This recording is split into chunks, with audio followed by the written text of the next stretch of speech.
ارے میں گسارو سویرے سویرے خرابات کے گرد پھیرے بپھیرے، کبھی اس طرف بھی گزر کر تو دیکھو، بڑی رونقیں ہیں فقیروں کے ڈیرے۔ بڑی تمنا تھی کہ بڑی جگہ حاصل کریں گے اور بڑا اہتمام کر سکیں گے، لیکن انسان اپنے رب کے فضل کو نہ شمار کر سکتا ہے، نہ گن سکتا ہے، نہ تول سکتا ہے۔ ذالک فضل اللہ یؤتیہ من یشاء۔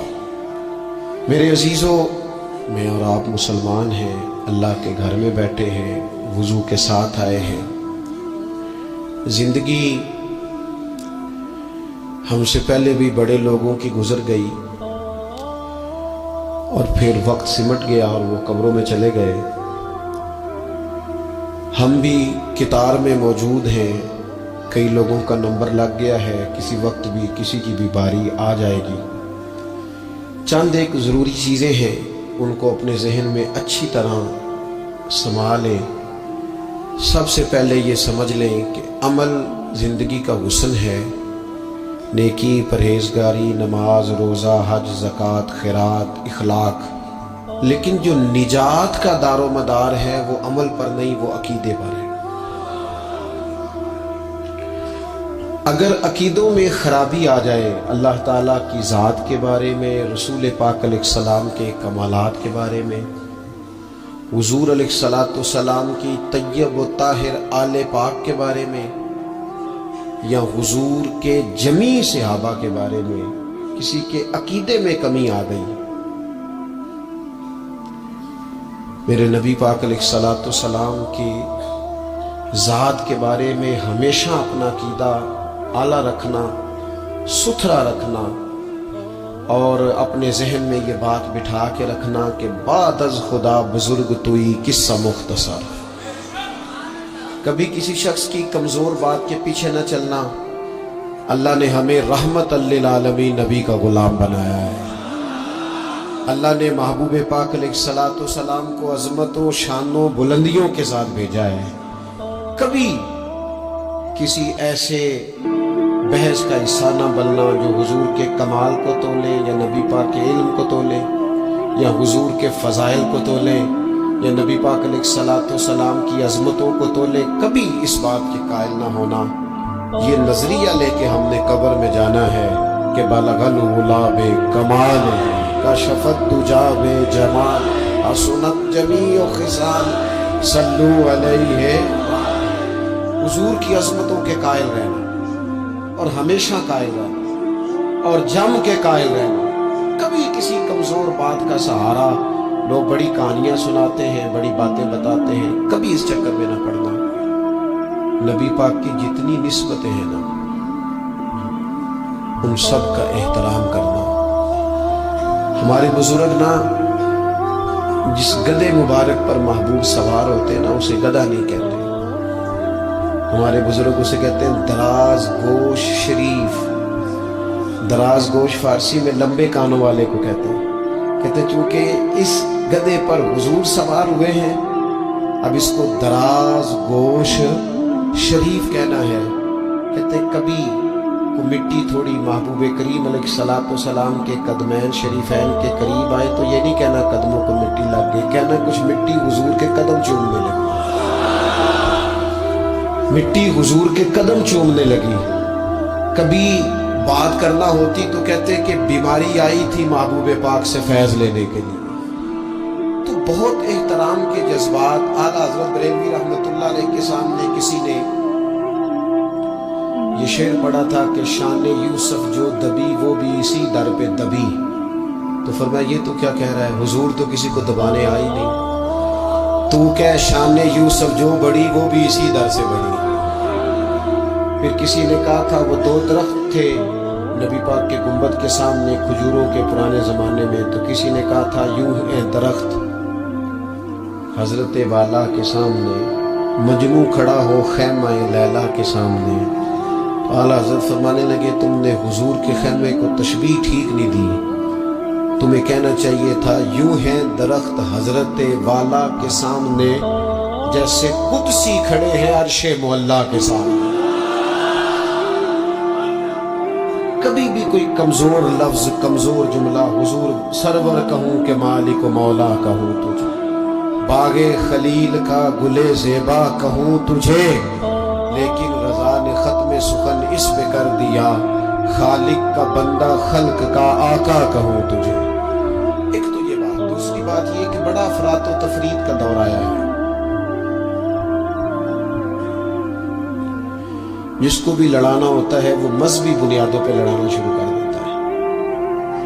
मजहब के नाम पर लोगों को इमोशनल करना और मजहबी बुनियादों पर तफरीक पैदा करना, ये बड़ी घिनौनी साजिश होती है। कभी भी कोई ऐसा काम ना जिंदगी में करे, कभी भी, कि जिसके अंदर मामला इस तरह का हो, अपना कद ऊंचा करने के लिए कभी भी मजहब का सहारा न ले, अपनी जाती लड़ाइयों को कभी मजहब का रंग न दे, उसमें कभी भी दीन की बुनियादों को न लेके आए, कोई ऐसा काम न करे। आपकी किसी से जाती दुश्मनी है तो उसे शिमर यजीद कहने की जरूरत नहीं है, आप जाती बात करें उसके साथ जो करें। नबी पाक अलैहिस्सलाम के सहाबा और अहले बैत के नाम पर लोग जाती लड़ाइयां लड़ते हैं, खुदारा इससे बचो। ये जो हुजूर की औलादे पाक है ना, जो नबी पाक की, मैं अल्लाह के घर में मस्जिद में बैठा हूँ, मेरे मुर्शद की औलाद क्या उस दरवाजे से जो गुजर जाए वो भी मेरे लिए काबिल एहतराम रहा। और मेरे उस्ताद साहब के बच्चे, मैं आपको दयानंदारी से कहता हूँ, कभी आ जाएं तो मुझे समझ नहीं आती मैं बिठाऊँ कहाँ, इसलिए कि असला नाल जिन्हें की करिए और नस्ला ताक नहीं बोलते। उस्तादों के बच्चे आ जाएं तो बिठाने को जगह नहीं मिलती। अगर उस्तादों के बच्चों का ये हाल है तो रसूल पाक की औलाद का क्या हाल होना चाहिए। नबी पाक की औलादे पाक के बारे में कभी भी अपनी तबीयत में कोई कमजोर बात ना रखना। नबी करीम ने फरमाया, ऐ अल्लाह ये मेरे हसन और हुसैन है, मैं इन दोनों से मोहब्बत करता हूँ, तू भी इनसे मोहब्बत फरमा। और फिर महबूब फरमाने लगे, ऐ अल्लाह जो मेरे हसन हुसैन से मोहब्बत करे तो उन सब से भी मोहब्बत फरमा। इस तरह हुजूर की औलादे पाक का एहतराम करना है ना, बिल्कुल उसी तरह मेरे नबी पाक के सहाबा।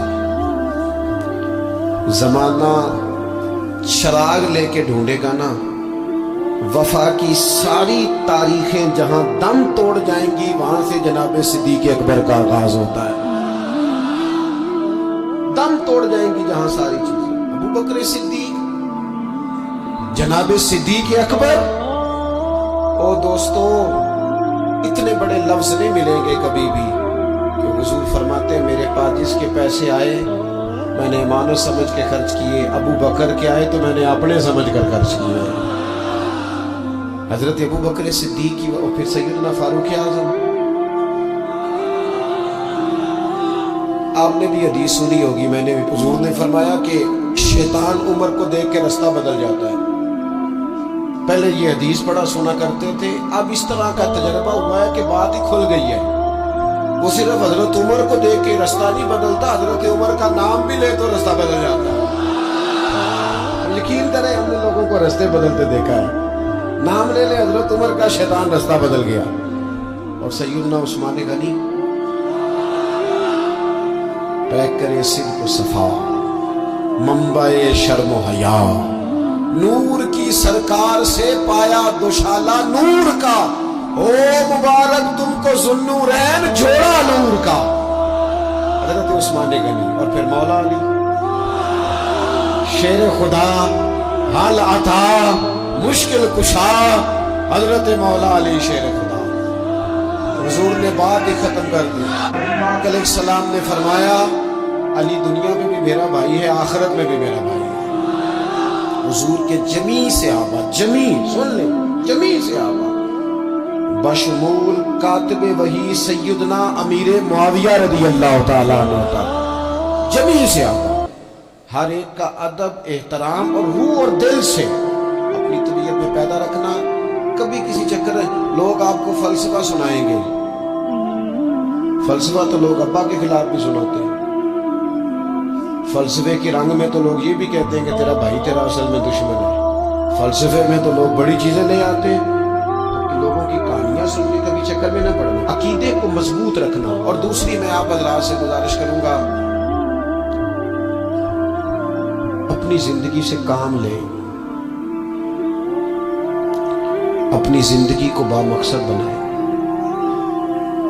اس سے پہلے کہ وجود تھکنے لگے، بیمار ہونے لگے، کمزور ہونے لگے، ایسا وقت آ جائے کہ لوگ نمازیں بھی کرسیوں پہ پڑھنے لگے، اپنے آپ سے کام لیں. سخت محنت کا عادی بنائیں اپنے آپ کو، جد و جہد کریں. یہ ڈھیر ساری تعداد میں ان لوگوں کی دیکھتا ہوں جو کام نہیں کرتے، محنت نہیں کرتے. نبی پاک صلی اللہ تعالی علیہ وآلہ وسلم کے سامنے سے ایک نوجوان گزرا تو کچھ لوگوں نے کہا یا رسول اللہ صلی اللہ تعالی علیہ وسلم، یہ مال کمانے کے لیے جا رہا ہے، کاش یہ اللہ کے راستے میں جہاد کے لیے سفر کرتا. تو حضور فرمانے لگے اگر یہ اپنے بچوں کی روزی کے لیے بندوبست کرنے جا رہا ہے پھر بھی اللہ کے راستے میں ہی ہے. ماں باپ، بہن بھائی، بیوی بچوں کے حقوق ادا کرنے کے لیے کوشش کر رہا ہے تو بھی اللہ کے راستے میں ہی ہے. اور اگر اس لیے کوشش کر رہا ہے کہ میں کسی کے سامنے ہاتھ پھیلانے سے بچوں تو فرمایا پھر بھی اللہ کے راستے میں ہی ہے. محنت کریں، جد و جہد کریں، سہارے نہ تلاش کریں، اور اپنی زندگی اس طرح کی محنت والی بنائیں کہ آپ تھک جائیں. شام کو ایک لمبی تعداد ہے لوگوں کی جو کام نہیں کرتی، کوشش نہیں کرتی، تگ و دو نہیں کرتی. کوئی بھی آپ کسی شعبے سے بھی وابستہ ہیں، بجائے اس کے کہ دوسرے شعبے کو ٹھیک کرنے کی کوشش کی جائے، ہم جس شعبے میں ہیں ہم اس شعبے میں محنت کریں، کوشش کریں. میں اس نتیجے پہ پہنچا ہوں کہ جو ٹائم انسان بچاتا ہے نا آرام کے لیے، اس ٹائم میں بے پناہ سستی اسے گھیر لیتی. ہم چھوٹے ہوتے تھے بچپن میں، اسکول سے ایک چھٹی کرتے تھے پھر دوسری کرنے کو بھی دل کرتا تھا، دوسری کرتے تھے پھر تیسری کرنے کو بھی دل کرتا تھا. گاڑی اسی کا نام ہے جو چلتی رہے، ڈیوٹی اسی کا نام ہے جو ہمیشہ کی جائے. زندگی میں مسلسل جد و جہد کریں گے، مسلسل کام کریں گے، اس کا نتیجہ یہ نکلے گا کہ آپ محسوس کریں گے کہ آپ کا وجود جو ہے وہ بڑی صلاحیتوں والا ہے، وہ بیکار نہیں ہے. مسلسل کام.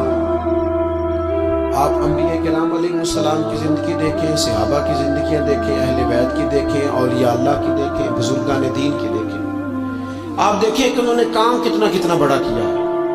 ہم کبھی ان کو پڑھتے ہیں تو حیران ہو جاتے ہیں کہ یار اتنے مختصر وقت میں اتنا زیادہ کام تو ممکن ہی نہیں. اعلیٰ حضرت رحمت اللہ علیہ نے 1000 کتاب لکھ دی.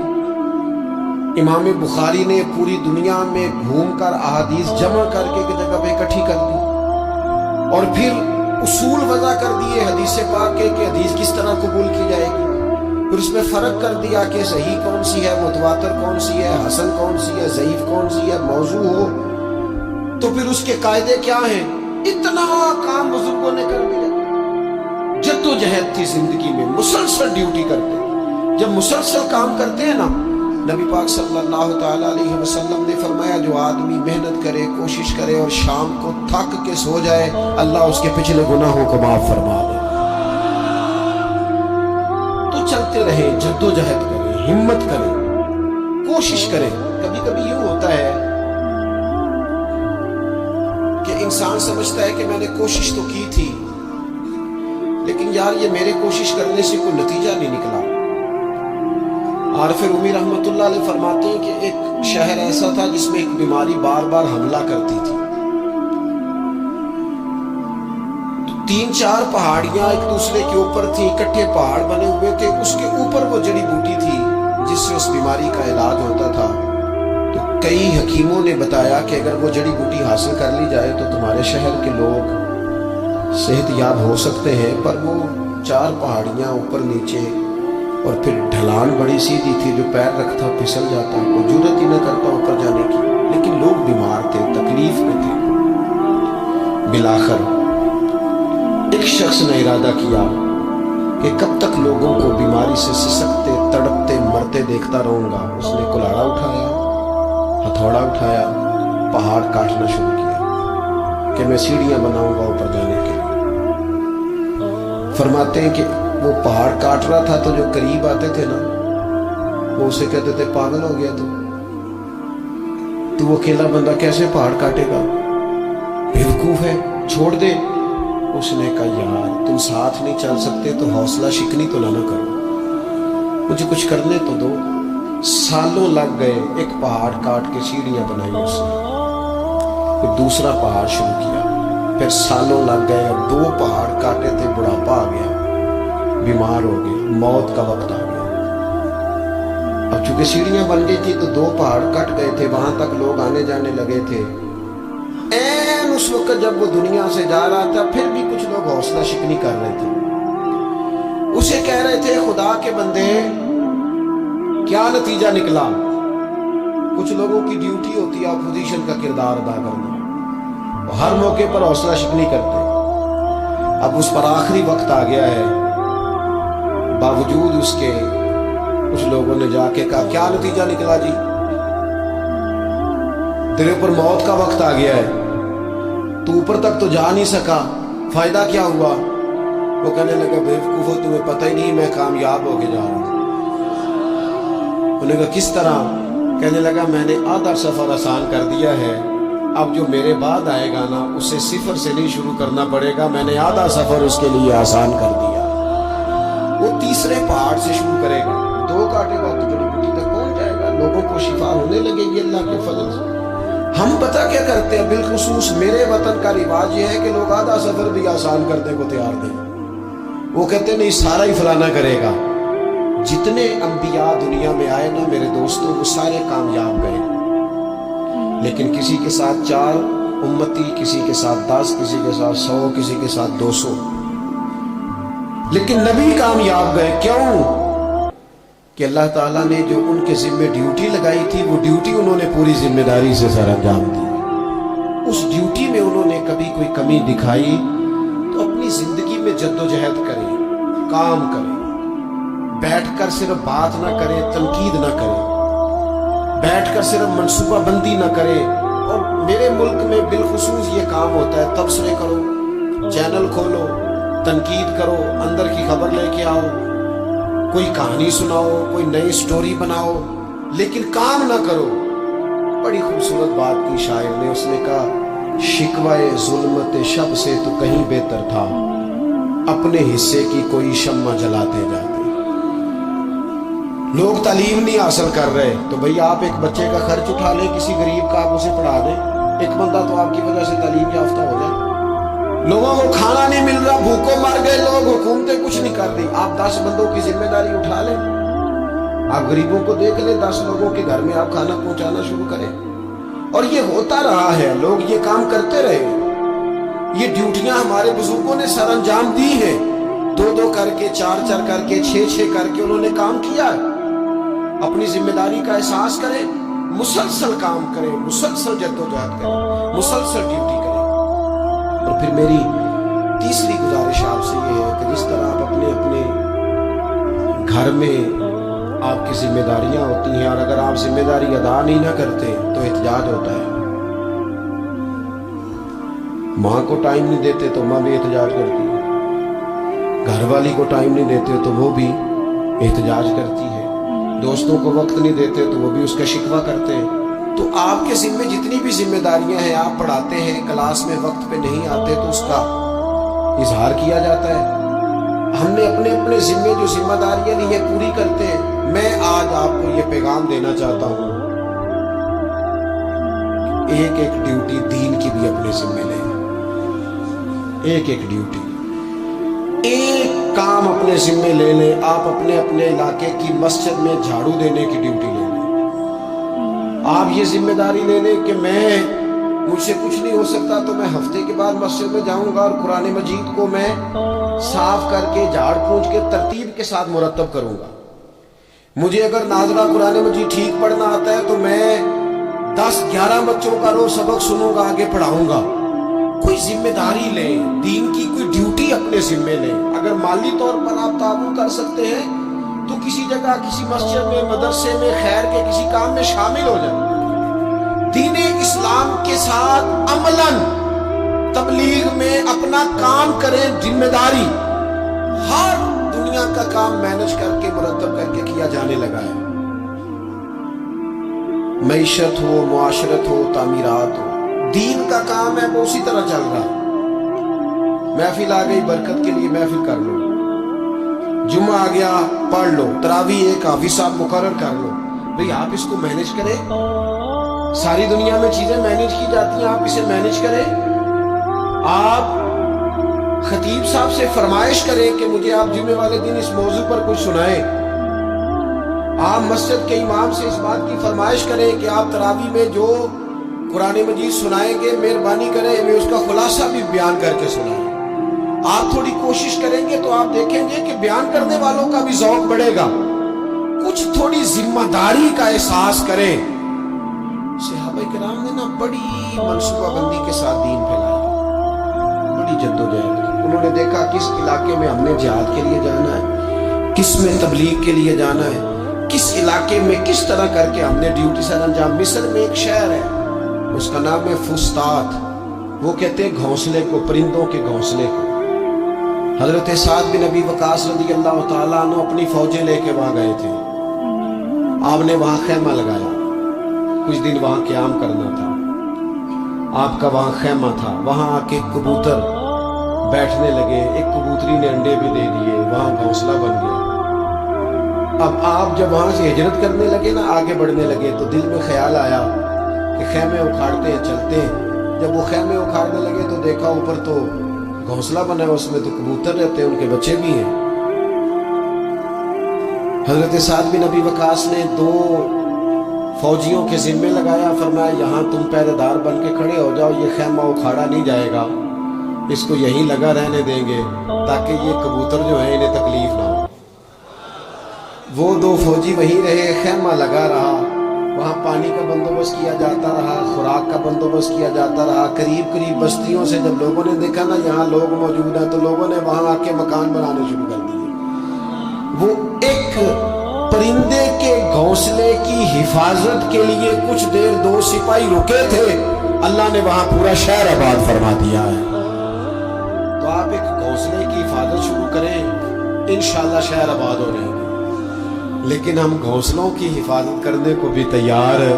اب چوتھی بات آپ کی خدمت میں عرض کرنی ہے, ایک ضروری کام بڑی بڑی توجہ کے ساتھ آپ نے سمجھنا ہے. تھوڑا سا اس کے پس منظر کو سمجھ لیں. جو آیہ کریمہ میں نے تلاوت کی ہے اس کا حصہ بھی اسی میں آئے گا. دنیا کا نظام نہ 2 طریقوں سے چلتا ہے, ایک ہے نظام اسباب اور ایک ہے نظام غیب. ایک نظام اسباب سے چلتا ہے کہ آگ جلاتی ہے, پانی ٹھنڈا کرتا ہے, انسان ماں باپ کے ملاپ سے پیدا ہوتا ہے. دنیا نظام اسباب سے چلتی ہے اور اسی ترتیب سے نظام آگے چل رہا ہے. اور ایک ہے نظام غیب, جب اللہ اپنی رحمت کا فیصلہ فرمائے. تو ایک نظام وہ بھی ہے, وہ کیسے ہے؟ آگ جلاتی ہے لیکن جب رب چاہے نا تو حضرت ابراہیم کے لیے ٹھنڈی ہو جاتی ہے. یہ کیا ہے؟ یہ نظام غیب ہے. نظام اسباب یہ ہے کہ ماں باپ کے ملاپ سے اولاد پیدا ہوتی ہے, اور اگر رب چاہے نا تو حضرت عیسیٰ علیہ السلام کو بغیر باپ کے بھی پیدا فرما دیتا ہے. ہم جو مسلمان ہیں نا, ہماری ساری کی ساری توجہ نظام اسباب پہ ہو گئی ہے. اسباب پورے جمع کرو لیکن اپنے رب کی بارگاہ کی طرف رجوع بھی کرو. کئی دفعہ نا اسباب سارے بندے کے ہاتھ سے چھوٹ جاتے ہیں, پھر اسے ضرورت ہوتی ہے دست غیب کی. اللہ اس کی مدد کرے. جو آیہ کریمہ میں نے قرآن مجید کی پڑھی ہے اس میں اللہ کریم نے فرمایا یا ایھا الذین آمنوا توبوا الی اللہ توبۃ نصوحا, اے ایمان والو اپنے رب کی طرف رجوع کرو, اپنے رب کی بارگاہ میں توبہ کرو, پر توبہ سچی کرنا. رجوع الی اللہ کرو, اللہ کی طرف رجوع کرو. بعض اوقات سارے نظام ختم ہو جاتے ہیں, نظام اسباب, اس وقت ضرورت ہوتی ہے رجوع الی اللہ کی کہ نظام غیب آئے. حضرت سارہ رضی اللہ تعالی عنہا جو جناب ابراہیم علیہ السلام کی اہلیہ ہیں, آپ ایک رستے سے گزر رہی تھیں. حضرت ابراہیم علیہ السلام آپ کے ساتھ تھے, تو جس رستے آپ تشریف لے جا رہے تھے उस रास्ते में बादशाह बड़ा जालिम था। वो माज़ अल्लाह ताला सुम्मा माज़ अल्लाह औरतों को गिरफ्तार कर लेता और अपनी बदबातनी का सबूत देता। वहाँ से जनाब सारा गुजरी। मुस्नद इमाम अहमद बिन हंबल से ये हवाला अर्ज कर रहा हूँ। हज़रत सारा को उसने गिरफ्तार कर लिया। जब वो जनाब सारा की तरफ बढ़ने लगा तो अब वो जितने असबाब थे ना उस वक्त के, वो सारे इख्तियार किए गए, लेकिन उस बादशाह से जान नहीं छूटी। जब वो बढ़ने लगा तो जनाब सारा ने फिर रब करीम की तरफ रुजू किया। मुसल्ले पे बैठ गई, कहने लगी मालिक अब तू ही करम फरमाने वाला है। आपने इस दर्द से दुआ फरमाई कि वो बादशाह जमीन पर बेहोश होकर गिरा और तड़पने लगा। करीब था कि वो मर जाए। तो हज़रत सारा फिर मुसल्ले पे बैठी और अपने मालिक की बारगाह में अर्ज करने लगी, मालिक अगर ये मर गया तो मुझ पे इल्ज़ाम आएगा कि मैंने मारा है, इसे मारना बेहोश ही फरमा। वो बेहोश हो गया। थोड़ी देर के बाद होश आया तो फिर आपकी तरफ बढ़ने लगा तो आपने फिर अल्लाह की जानिब रुजू किया। जब दोबारा रब करीम की जानिब रुजू किया तो फिर वो बेहोश हुआ। कई दफा वो कोशिश करता, लेकिन आप जब अपने मालिक की बारगाह में हाथ उठाती तो बेहोश होकर गिर पड़ता। बिलाखिर आपसे माफी भी मांगी, आपको आजाद भी किया। एक वक्त ऐसा आता है जब सारे असबाब जवाब दे जाते हैं। हम मुसलमान मुल्क में रहते हैं, कुछ बातें बड़ी खूब हैं। मैंने देखा है कि डॉक्टर जब समझ जाता है ना कि रिपोर्ट्स, अद्वियात, टेस्ट अब इस नतीजे पे पहुंच गए हैं कि शायद ये मरीज बचेगा ना, तो चूंकि मुसलमान मुल्क है तो मेरे वतन के डॉक्टर एक खूबसूरत जुमला बोलते हैं, मुझे बड़ा पसंद है। वो ये नहीं कहते अब कुछ नहीं हो सकता, वो कहते हैं आप दुआ करें। क्या मतलब कि अब रुजू इल्लल्लाह का वक्त आ गया है। हमारे पास जो शऊर था, इल्म था, वो हमने खर्च कर दिया। अब टाइम है कि रुजू इल्लल्लाह करें, आप अल्लाह की बारगाह। ये बड़ा खूबसूरत जुमला है, अच्छी बातों का भी तो जिक्र करना चाहिए ना। ये खूबसूरत जुमला है कि आप दुआ करें। एक वक्त आता है जब दुआ की जरूरत होती है, दस्ते गैब की जरूरत होती है। नबी पाक अलैहिस्सलाम 313 को लेके जब मैदान में आए थे तो जाहिरी असबाब तो ये थे कि 1000 से मुकाबला कैसे होगा। तो फिर मेरे करीम ने पता क्या किया, हुजूर ने फिर रब करीम की तरफ रुजू फरमाया और फिर अल्लाह की मदद फरिश्तों की सूरत में आई। एक खातून थी हजरत जुनैरा रदी अल्लाह ताला, ये सहाबिया हैं, ये मुसलमान हो गई। कुफार ने इन्हें मारा, तकलीफ थी, बड़ी अज़ियत से गुजरी, यहां तक कि इनकी बेनाई चली गई। जब नजर आना बंद हो गया ना तो दौर था मक्के का, कुफार की औरतों ने माज़अल्लाह ताना दिया कि देखा ना लातो मनात, ये उनके बुतों के नाम है। माज़अल्लाह लातो मनात तेरी नजर ले गए, अब तू क्या करेगी। तो उन्होंने जब ये ताना दिया तो जनाब जुनैरा रदी अल्लाह ताला अन्हा ना ईमान, अकीदा, यकीन, तवक्कुल, अल्लाह की बारगाह की तरफ रुजू, सारे हौसले जमा करके कहने लगी चुप करो, अगर मेरा रब चाहेगा तो उसी तरह मेरी आंखें वापस लौटा देगा, पूरे तवक्कुल से। और फिर आपने दुआ मांगी, ऐ अल्लाह मेहरबानी फरमा, ये मुझे ताना देते हैं कि अगर तूने दिले मुस्लिम की दिल जोई नहीं तो ताना देंगे बुत के मुस्लिम का खुदा कोई नहीं। मालिक मेहरबानी फरमा। वो रुजू इल्लल्लाह किया, रात को सोई थी तो आंखों में रोशनी नहीं थी, जब सुबह उठी तो दोनों आंखों को अल्लाह ने रोशन फरमा दिया था। मैं अर्ज कर रहा हूं कि वक्त है हमारे ऊपर कि अब हमें अपने रब की बारगाह की तरफ रुजू करना चाहिए। जब बंदा अल्लाह की जानिब रुजू करता है ना, नबी पाक अलैहिस्सलाम ने फरमाया जब तुम इस्तिग़फ़ार करते हो ना तो अल्लाह हर मुश्किल से निकलने के लिए तुम्हें रास्ता अता फरमाता है, और अल्लाह तुम्हें वहां से रिज़्क़ अता करता है जहां से तुम्हारा कभी गुमान भी नहीं गया होता। कभी ना तवज्जो करें, जब पूरी तरह टूट जाए ना फिर तवज्जो करें रब की जानिब। जब पूरी कोशिश करें काम ना हो तो फिर बैठ जाए अपने मालिक की बारगाह। मालिक असबाब जमा कर लिया, अब तो मदद फरमा। जब पूरी तरह हजरत इब्राहीम अलैहिस्सलाम के पास मेहमान बड़े आया करते थे, मेहमान नवाज भी बड़े थे, बगैर मेहमान के खाना ही नहीं खाते थे, बड़े मेहमान नवाज थे। तो कहत पड़ गया मिस्र में, गल्ला ही नहीं मिलता। हजरत इब्राहीम का एक दोस्त था, आप फलस्तीन में थे, वो मिस्र में था।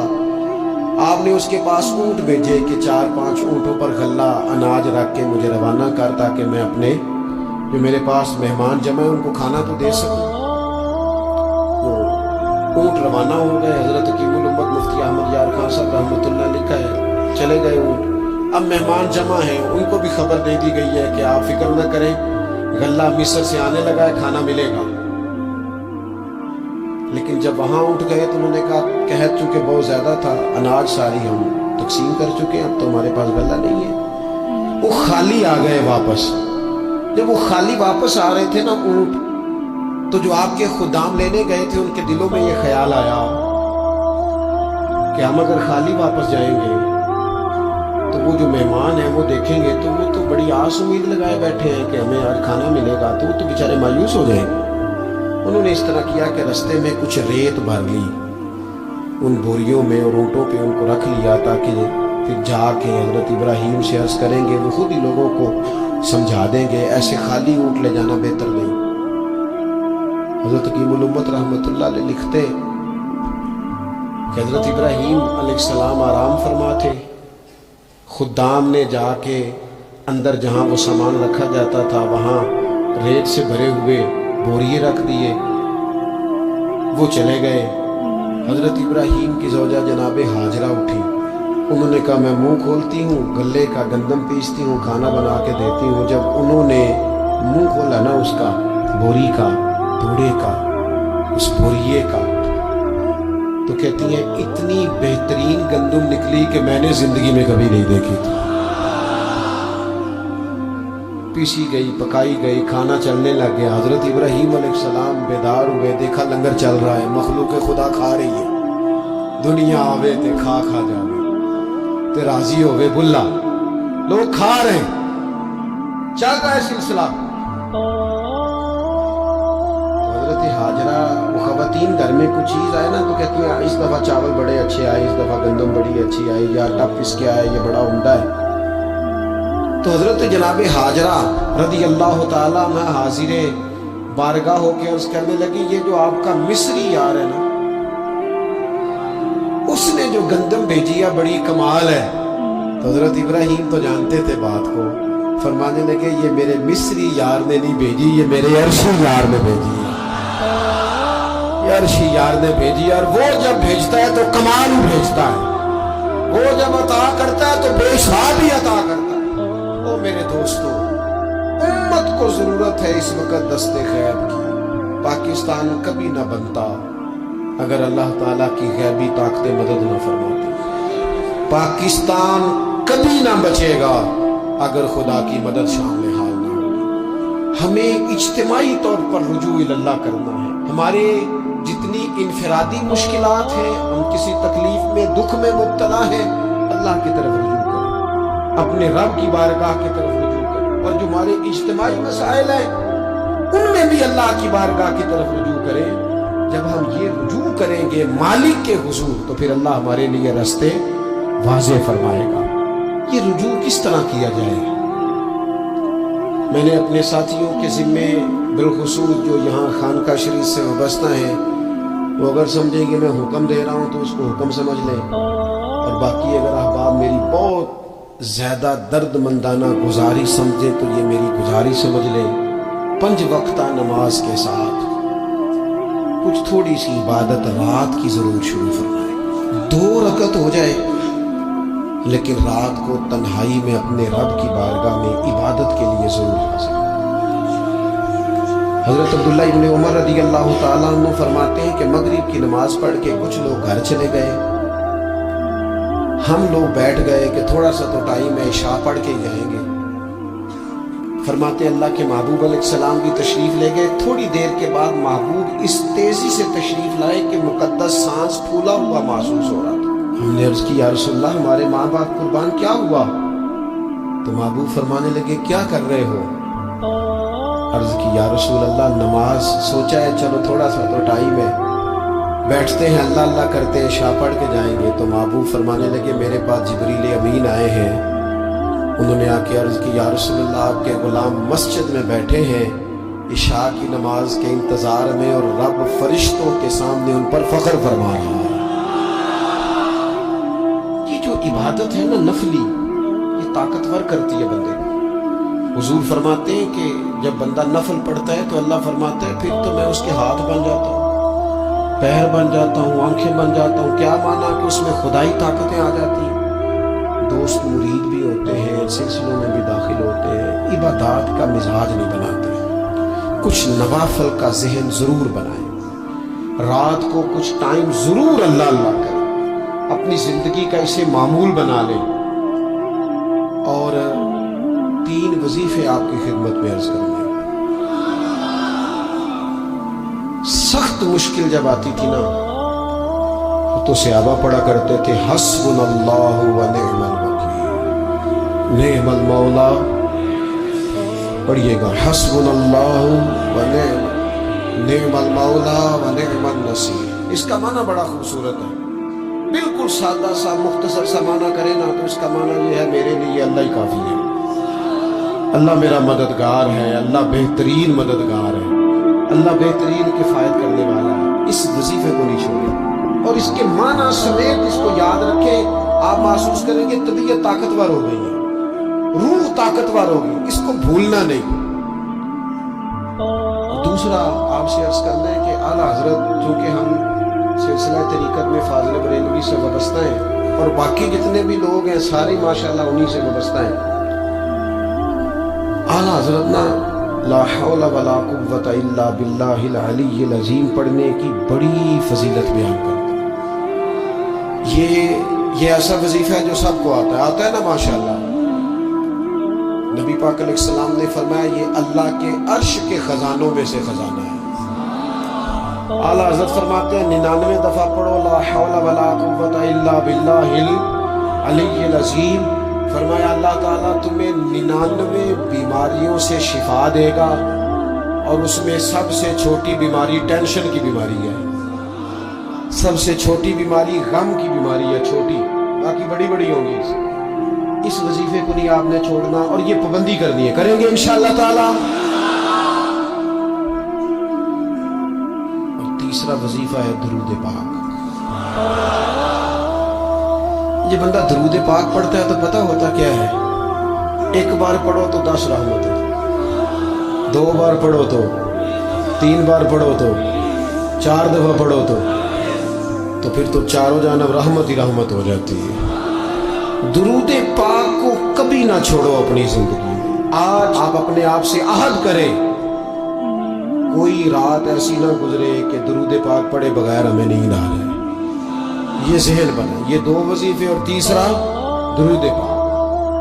چوتھی بات آپ کی خدمت میں یہ عرض کرنی ہے کہ رمضان شریف آ گیا ہے۔ رمضان شریف کا قرآن پاک سے اس لیے گہرا تعلق ہے کہ شہر رمضان الذی انزل فیہ القرآن، رمضان کا وہ مہینہ ہے جس میں اللہ نے قرآن نازل فرمایا ہے۔ اس ماہ مقدس میں قرآن مجید کے ساتھ اس طرح کی دلچسپی پیدا کریں کہ جن کا ناظرہ ٹھیک نہیں ہے وہ قرآن مجید ناظرہ ٹھیک کریں، اور جن کا ناظرہ درست ہے وہ کنز الایمان لے لیں، خزائن العرفان تفسیر لے لیں، اور ایک رکوع کم از کم صبح میں، ایک شام، اور پورا پارا پڑھیں، پھر تو لطف نصیب ہو جائے گا۔ تھوڑا سا نا دلچسپی پیدا کریں قرآنی علوم کے ساتھ، بڑی خشکی ہے، بڑے شعر یاد ہیں، بڑی کہانیاں یاد ہیں، بڑی باتیں یاد ہیں، پر قرآن پاک کے ساتھ ہماری وہ دلچسپیاں موجود